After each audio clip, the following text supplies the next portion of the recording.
Hello, my name is Annalise Adderholt, and today I'm going to be teaching you how to drive a manual transmission vehicle.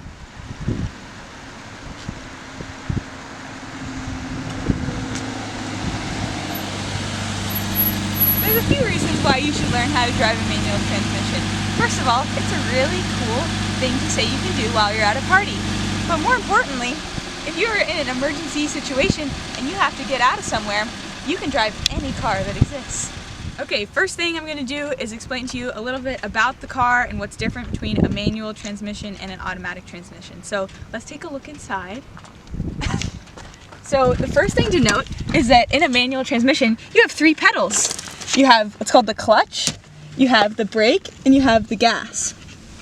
So the clutch is the most important thing about the manual transmission, basically.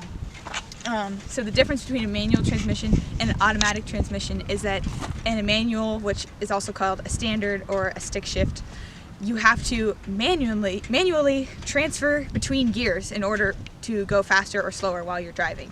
Whereas in an automatic, the car, according to like how hard you push on the pedal, on the gas pedal, or how fast, it will transfer between gears. So when you're driving an automatic, you might hear the and that little gap is the car knowing it's time to change gears, because the RPMs, the rotations per minute of the tires, have reached a certain point where the car knows, okay, I have to change gears, and then that resets the RPMs.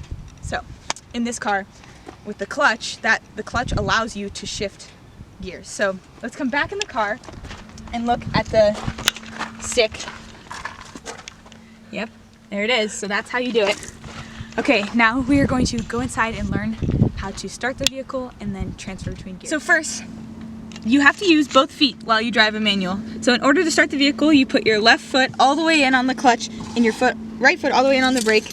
You put the keys in the ignition and turn it on. This is very important because, sorry, that's my radar detector, because if you do not do that, the car will not start. And also you have to keep the clutch all the way in at this point unless you are in neutral, because otherwise the car will stall out, which means the engine stops. So back up a little bit. I'm going to release the clutch and you will see what happens. I cannot drive now. The car is not on.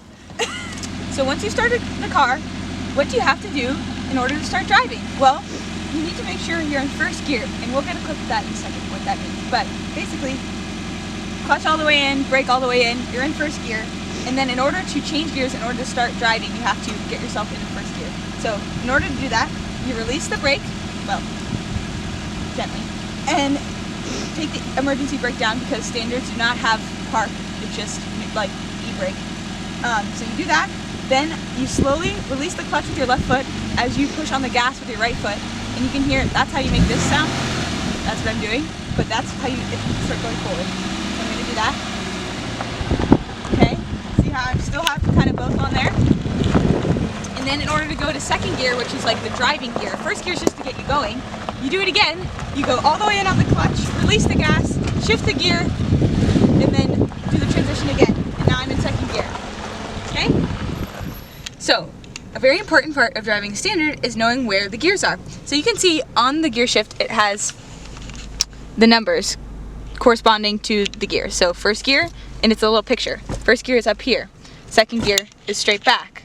Third gear, up. Fourth, fifth, and the reverse. Sometimes it has some trouble. There it is. So, and then the middle is neutral when it's all loose like this. See? So when I'm in neutral, I can release and my feet are off the pedal. So this is very important to know while you're driving, because you have to know where the gears are in order to go faster. So like I said, you start in first, then once you get going, so we'll do that. Start in first, get going, foot off the clutch, or foot in the clutch, off the gas to second, off the clutch in the gas to transition. Now we're going to go a little faster now. We're going to look at the RPMs. I'm still at 1.5 to 2. Once you get up to 2 into 3, you're going to want to transition. So I'm going to all the way in the clutch, off the gas, transition, off the clutch, on the gas, and now I'm in third gear. Okay, and then now I'm going to stop. So how do you stop the car while you're going? Well, there's a couple different ways. A benefit of driving a standard is in the snow, or just in general, you don't have to use your brakes as much because you can do something called downshifting, where you use the engine to slow down. So I'll do that right now. I'm in second gear, and I'm gonna hold in on the clutch, and then I'm gonna go to first, and kind of, you hear that sound? We're kind of slowing down it because I'm using the engine. I'm downshifting into a lower gear, which is like a lower speed effectively, and then I'm able to slow the vehicle down. But another way, which is traditional obviously, is just to use the brake. So when you're at a low speed, you're gonna want to have the clutch ready and the brake in, because if the car is stopped and you don't have your foot on the clutch, it's gonna stall out like I showed before. But if you're going faster and you just need to stop, like you're on the interstate or whatever, you just push in the brake, and then as you actually come to a stop, go ahead and put the clutch all the way in and the brake at the same time. But you don't want to do clutch and brake at the same time while you're like going 40 miles an hour. Don't do that. Do not do that. That's how you destroy your brake pads. I did that for a long while and I had to get new brakes and it was terrible, so don't do that. Downshift and use your brakes, just the brake, and then once you're at like basically 0 miles per hour, you put in the clutch so that you don't stall out. Okay, now we're going to learn how to park. So we talked about stopping. Once you get the vehicle stopped, what you have to do, so right now I have the clutch and brake in, I'm in first gear, and I'm going to, since I'm on a downward slope and the front end of the car is downward, I'm going to put the car in reverse, and then I'm going to put the e-brake up and turn it off. So I put it in reverse, and because standards don't have a park button or anything, what you do is you put it in a gear and you put the emergency brake up. The emergency brake is effectively your park. So if I take it down, we're not rolling away yet because we're in reverse and the car is doing that. But if we were to sit here for a while, like it might honestly roll down the hill. So that's why you have to have the emergency brake. Oh yeah, see, there it was. But that's how you park. If you were like this and the back of the car was going downhill, then you might just put it in first gear, just in case like the emergency brake fails or you forget to put it up. That's less likely to roll away.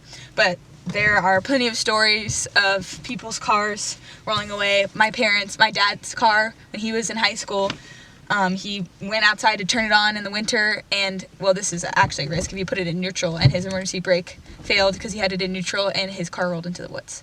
So you got to be careful because your car might roll away if you drive a standard. So put it in a gear. Maybe don't leave it running while you're not there or not close by. And yeah.